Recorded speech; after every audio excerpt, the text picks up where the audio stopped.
Hello.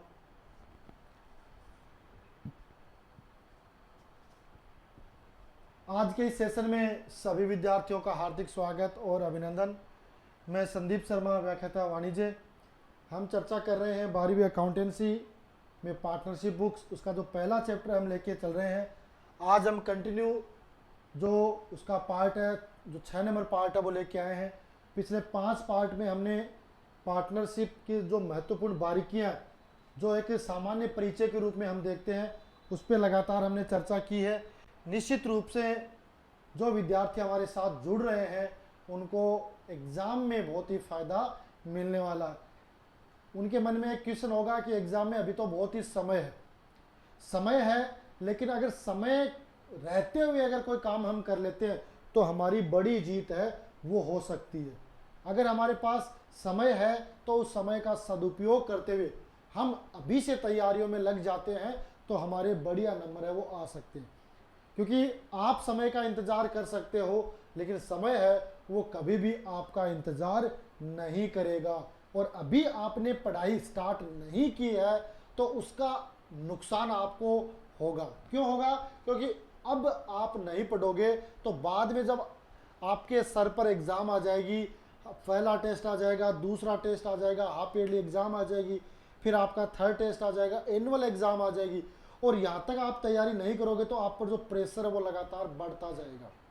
और पहले से ही आप प्रिपेयर रहते हो, हर चीज़ को पढ़ते हुए चलते हो, तो फिर आप पे इतना ज़्यादा प्रेशर नहीं रहेगा। और प्रेशर नहीं रहेगा तो आप बढ़िया तरीके से एग्ज़ाम को हैंडल कर सकते हो। तो इसलिए आप ये इंतज़ार ना करें कि अभी तो जुलाई है, पढ़ लेंगे, बहुत ही समय है। ये कभी भी मत सोचना। अभी से तैयारी में लग जाओ। आपको आधा घंटा, 1 घंटा, 2 घंटा जितना भी मिलता है उसमें ये प्रयास करो कि आपने क्या क्या कवर कर लिया है। क्योंकि एक अकाउंटेंसी ही बुक्स नहीं है, आपके पास इकोनॉमिक्स भी होगी, आपके पास बिजनेस भी होगी, आपके पास हिंदी भी होगी, आपके पास इंग्लिश भी होगी। ये 5 सब्जेक्ट है वो आपको पढ़ने पड़ेंगे। तो इसके लिए आप समय का इंतजार न करते हुए आज ही तैयारियों पर लग जाए। ये मेरी आपसे रिक्वेस्ट है, पर्सनल मेरी सलाह है कि समय का इंतजार न करें। आज हम चर्चा करेंगे एक और महत्वपूर्ण क्वेश्चनों पर जो आपके एग्जाम की दृष्टि से महत्वपूर्ण है। पिछली क्लास में हमने चर्चा की थी कि किस तरीके से एक कंपनी है वो P&L इन्वेस्टमेंट अकाउंट बनाती है, और उस P&L इन्वेस्टमेंट अकाउंट में कौन कौन सी चीजें हैं वो दिखाई जाती हैं। उसमें हमने चर्चा की थी कि P&L इन्वेस्टमेंट में कौन कौन सी ऐसी चीजें हैं वो दिखाई जाएंगी, जिसमें आपका इंटरेस्ट ऑन कैपिटल है, इंटरेस्ट ऑन ड्राइंग है, पार्टनर बोनस, सैलरी, कमीशन है, ये सब दिखाएंगे। और दिखाने के बाद जो भी आपका P&L इन्वेस्टमेंट में प्रॉफिट होगा उसको किस में ट्रांसफर करेंगे? कैपिटल अकाउंट में ट्रांसफर करेंगे। ठीक है, क्लियर है? क्लियर है। अब आज के इस सेशन में और एक महत्वपूर्ण जो पॉइंट्स है उस पर हम चर्चा करेंगे कि इंटरेस्ट ऑन कैपिटल की कैलकुलेशन किस तरीके से करेंगे। तो आपका समय ज़्यादा न लेते हुए डायरेक्ट हम आज का जो लेसन है, आज के जो पॉइंट्स है जिस पे हम चर्चा करने वाले हैं, उसको शुरू करना चाहूँगा। ठीक है, स्टार्ट करेंगे। देखो, पूंजी पर ब्याज का परिकलन है ना, पूंजी पर ब्याज का परिकलन, यूं कहें calculation of interest on capital, ये होगा, है ना, calculation of interest on capital. वैसे तो देखो मैंने आपको बता दिया कि पूंजी पर ब्याज है ना, पूंजी पर जो ब्याज है उसकी दर दी हुई होगी, पूंजी पर ब्याज की दर है वो दी हुई होगी। और हमेशा जो प्रारंभिक पूंजी है उस पे आपको क्या करना है? ब्याज की गणना करनी होती है। अगर प्रारंभिक पूंजी नहीं दे रखी है तो आपको प्रारंभिक पूंजी है वो कैलकुलेट करनी पड़ेगी, है ना। क्या करनी पड़ेगी? कैलकुलेट करनी पड़ेगी। अब उसको कैलकुलेशन का क्या आधार मान सकते हैं कि जो क्लोजिंग कैपिटल होगी उसमें ड्राइंग जोड़ देंगे और एडिशनल कैपिटल और प्रॉफिट है वो घटा देंगे, तो आपके पास प्रारंभिक यानी ओपनिंग कैपिटल आ जाएगी। है ना। फिर भी कोई पॉइंट्स ऐसे हैं जिस पे हम चर्चा करना चाहेंगे। तो देखो इसमें क्या लिखा है, क्या है कि वास्तव में पूंजी पर ब्याज प्रभारित यानी चार्ज करने के लिए कोई भी साझेदार अधिकृत नहीं है। पूंजी पर ब्याज लगाने के लिए कोई अधिकृत नहीं है, लेकिन साझेदारी विलेख में लिखा हुआ है तो हमें क्या करना पड़ेगा, पूंजी पर ब्याज लगाना पड़ेगा। जब तक कि सभी साझेदार द्वारा विलेख में जानबूझकर यानी स्पष्टतः सहमति प्रदान नहीं की गई हो। यानी साझेदारी विलेख में लिखा जाता है कि पूंजी पर ब्याज दिया जाएगा तो पूंजी पर ब्याज देना है, ये लिखा जाता है तो पूंजी पर ब्याज हमें देना है। और अगर साझेदारी विलेख का अभाव है तो न तो साझेदारों की पूंजी पर ब्याज दिया जाएगा, न आहरण पर ब्याज लिया जाएगा, वेतन बोनस कमीशन भी नहीं दिया जाएगा। आगे क्या कह रहा है कि साझेदारों को सहमत दर पर ब्याज दे होगा।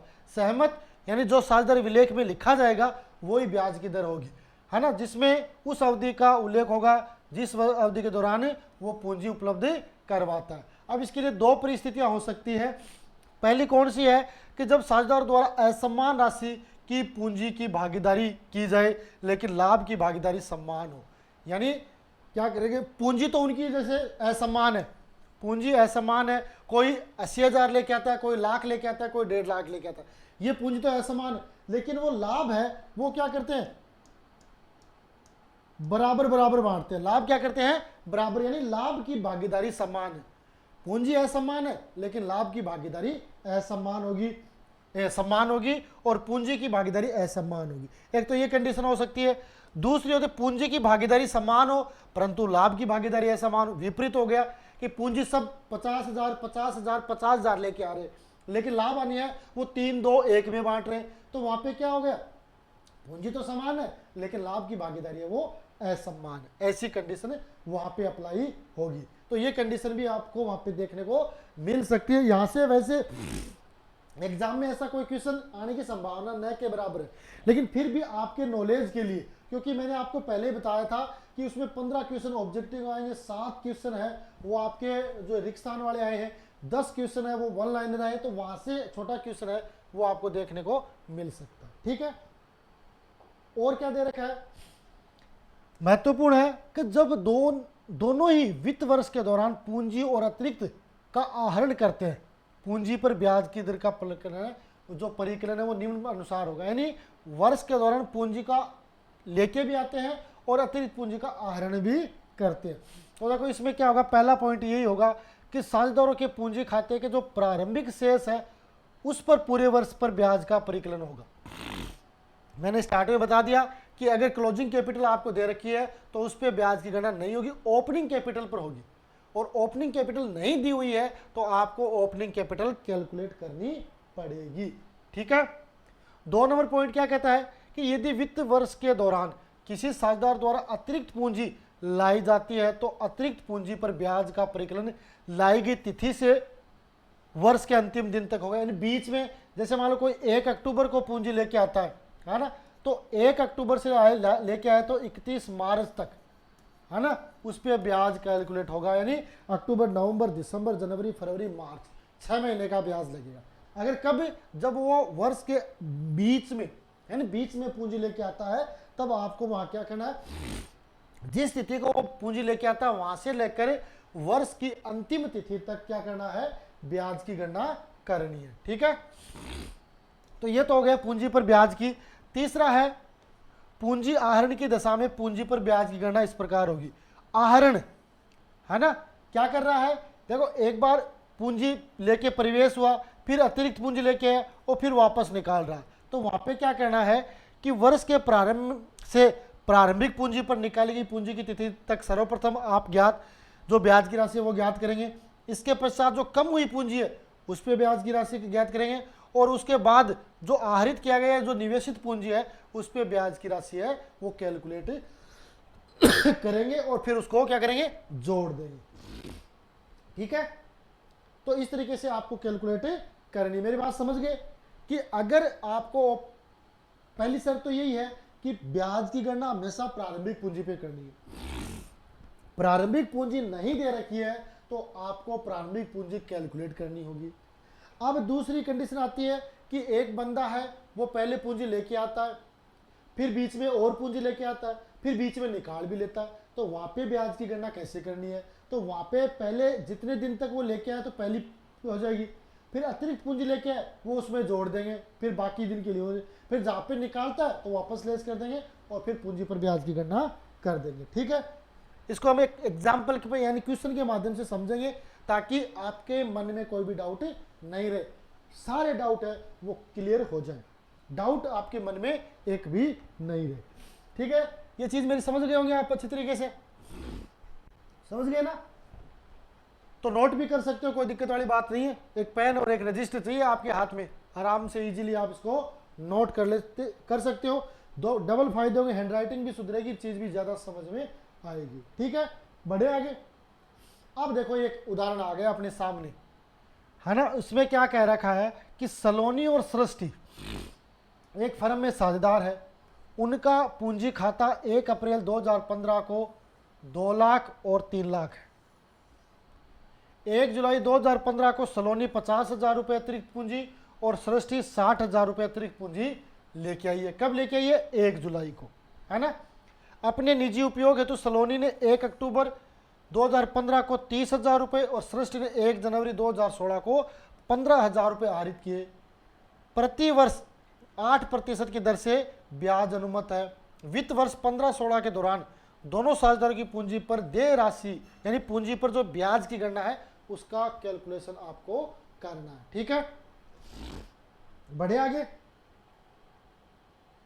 अब देखो इसको यहां पे हम एक सही तरीके से समझ लेते हैं ताकि आपके मन में कोई डाउट नहीं रहे। ठीक है, आपके मन में कोई डाउट नहीं रहे। अब देखो इसको समझेंगे, पहले आपकी सलोनी है ना, तो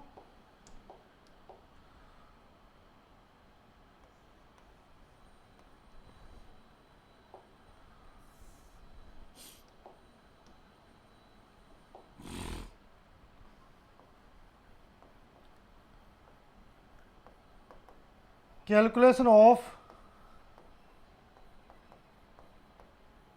इंटरेस्ट ऑन कैपिटल। ठीक है,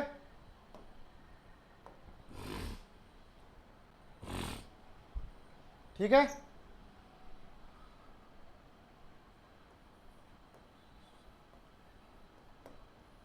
सलोनी। अब देखो सलोनी के बारे में क्या कह रखा है, 1 अप्रैल 2000 को पूंजी लेके आती है वो, है ना, 2 लाख रुपए। 1 अप्रैल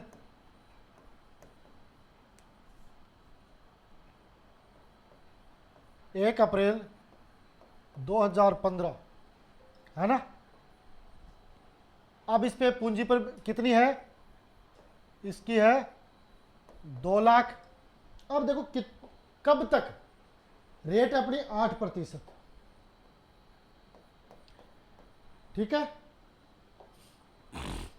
रेट है 2 लाख, 8% है, और कहां तक है? 1 जुलाई तक, यानी अप्रैल मई और जून 3 महीने का हो जाएगा। तो मल्टीप्लाई 3/12, ये बिंदु, ये बिंदु, ये बिंदु, ये बिंदु,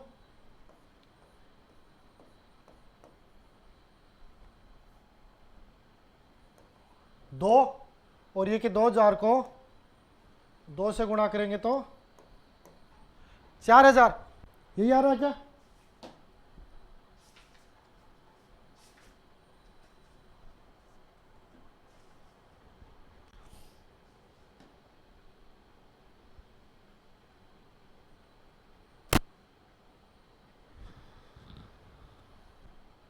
कितना आया?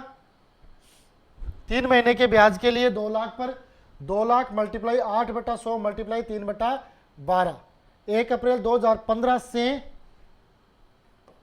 15 से 1 यानी 30 जून कर दो, 30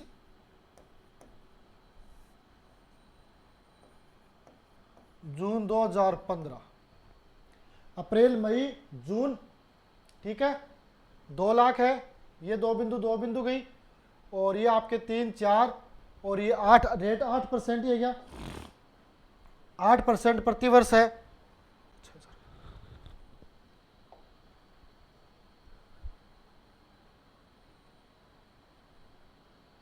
ये 2 बिंदु, ये 2 बिंदु, ये 3, तो ये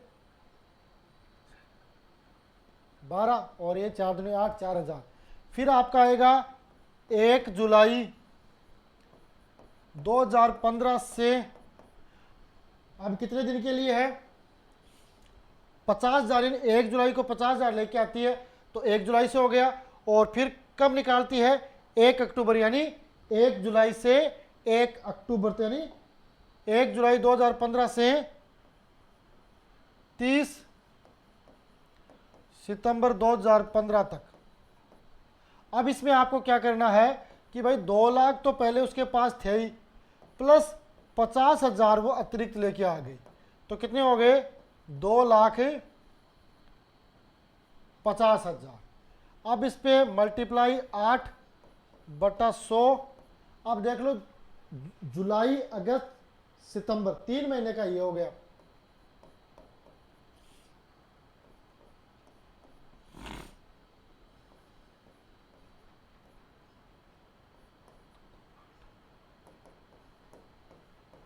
पांच हजार की अमाउंट आपकी ये हो जाती है।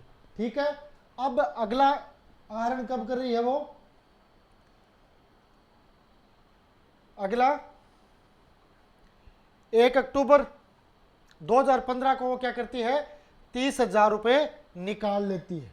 तो अगली देखो, 1 अक्टूबर 2015 से 31 मार्च 2015, उसके पास कितने थे? 2,50,000 थे, उसमें से उसने 30,000 निकाल लिए, तो कितने बच गए? 2,20,000 मल्टीप्लाई 8/100। और अब देख लो, अक्टूबर, नवंबर, दिसंबर, जनवरी, फरवरी, मार्च, 6 महीने, तो 6/12, ये आ गए आपके 2, और ये आ गए आपके 4, ये हो गया आपके 8800। अब इसको जोड़ देंगे, आपके हो गए 5 और 4 9, 9 और 8 17, 17,800 है, वो हो जाएगा इंटरेस्ट ऑन कैपिटल किसका? सलोनी का। क्या हो जाएगा? इंटरेस्ट ऑन कैपिटल किसका हो जाएगा? सलोनी का। अब मेरी बात समझ गए होंगे सलोनी की वाली, कि इसने पहले क्या किया कि जब व्यापार में प्रवेश कर रही है तो ये 2 लाख रुपए लेके आई है। ये 2 लाख रुपए कहाँ तक परिवर्तित नहीं हुए? 30 जून तक। तो 30 जून तक 3 महीने का ब्याज है, उसे 8% के हिसाब से 2 लाख पे मिल जाएगा 4,000 रुपये। ठीक है, 3 महीने का, अप्रैल, मई और जून, 3 महीने का मिल जाएगा। फिर अगले 3 महीने यानी जुलाई, अगस्त, सितंबर, उसने क्या किया? 50,000 रुपये और लेके आ गई। कब? 1 जुलाई को। तो कितने हो गए? 50,000। तो कितने टोटल अमाउंट कितनी होगी? 2.5 लाख। 2.5 लाख पे आपका 8% है, वो लगेगा 3 महीने के हिसाब से, तो 5,000 हो गए। फिर उसने क्या किया? 1 अक्टूबर को उसने 30,000 रुपये विड्रॉल कर लिए, तो 2.5 लाख में से 30 घट गए, तो 2,20 मल्टीप्लाई 8/100 और 6/12, तो 8800 रुपये ये आपके हो जाते। ठीक है, तो इस तरीके से ये तो हो गई सलोनी के ब्याज की गणना। अब अपन को चाहिए किसके? अब अपन को किसके चाहिए? 2 नंबर और कौन है? सृष्टि।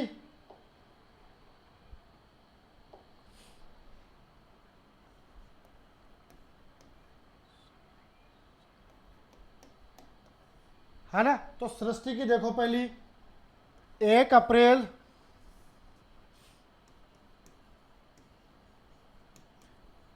2015 से, अब इसमें थोड़ा देखना पड़ेगा, 1 अप्रैल को लेके ही 3 लाख, और कब तक है? 1 जुलाई तक ही है, तो इसमें कोई दिक्कत नहीं है। 1 अप्रैल 2015 से 30 जून 2015 कितने लेके आई है? 3 लाख लेके आई है। 8% की दर है, और अप्रैल, मई और जून 3 महीने इसके हैं।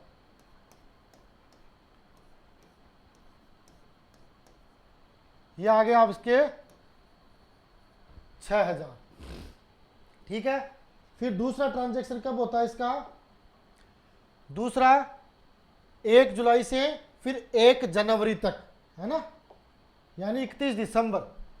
फिर क्या करें, 1 जुलाई 2015 से 31 दिसंबर 2015 तक।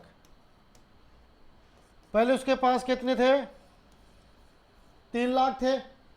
अब वो कितने लेके आई है, कितने लेके आई है, 60,000 और लेके आ गई, तो प्लस 60,000, तो ये कितने हो गए, 3,60,000 मल्टीप्लाई रेट 8% ही होगी, और महीने जुलाई अगस्त सितंबर अक्टूबर नवंबर दिसंबर 6 महीने हो गए, तो 6/12।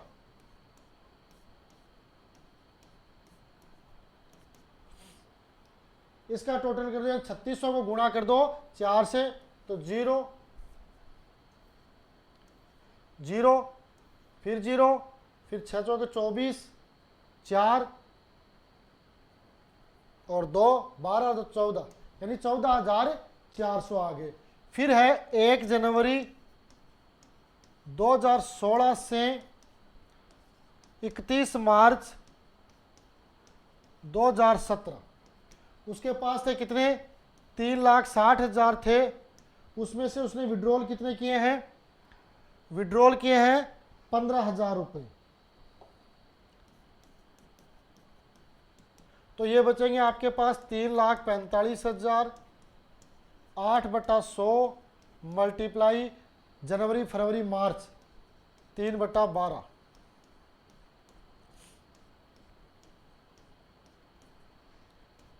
ये यानी आपके कितने हो गए, 6900 रुपये हो गए। अब इसका टोटल कर लो, 6 और 14 20 और 26 और 27, यानी 27,300। यह आएगा आपका इंटरेस्ट ऑन कैपिटल, किसका, सृष्टि का। सृष्टि का कितना आएगा, 27,300, ठीक है, क्लियर है। एक बार नोट कर लो फटाफट, दोनों ही पोर्शन आप नोट कर लो कि सलोनी का किस तरीके से कैलकुलेट हुआ है और सृष्टि का है वो किस तरीके से कैलकुलेट हुआ है। दोनों का तरीका लगभग एक ही है, बस ये तरीका आपको समझना है। अब ऐसा क्वेश्चन है वो आपको बोर्ड एग्जाम में देखने को मिल सकता है, क्योंकि थोड़ा सा कंफ्यूज करने वाला ये क्वेश्चन बन रहा है ना, यहाँ पे बच्चे कंफ्यूज हो जाते हैं। तो ये पहले सलोनी का है और ये आपका सृष्टि का है, इसको भी आप नोट कर लो, 27,300 की ये अमाउंट आ रही है, ठीक है। पहले 3 महीने का 6,000, फिर 6 महीने का 14,400 और फिर 3 महीने का 6,900, टोटल हो गए आपके 27,300। क्लियर है, क्लियर है, ओके, वेरी गुड।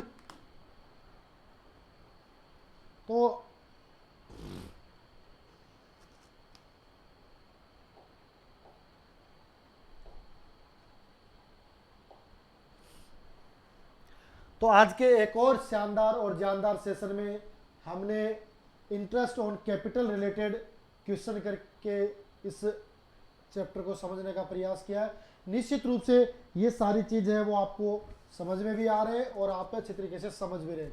बस आपको इतना करना है कि हमारे द्वारा जो चीज़ उपलब्ध करवाई जा रही है वो आप अपने साथियों को भी शेयर कर दो, ताकि ये नहीं हो कि भाई एक अकेला व्यक्ति फायदे में रहे, सबको फायदा मिलना चाहिए। जिन जिन ने कॉमर्स ले रखी है और 12वीं में अभी बोर्ड परीक्षा में बैठने वाले हैं वो सारे के सारे हमारे वीडियो को देखें, ताकि उनके नंबर है वो ज़्यादा से ज़्यादा आ सके। इसी आशा और विश्वास के साथ आज के लिए धन्यवाद। जय हिंद, जय भारत।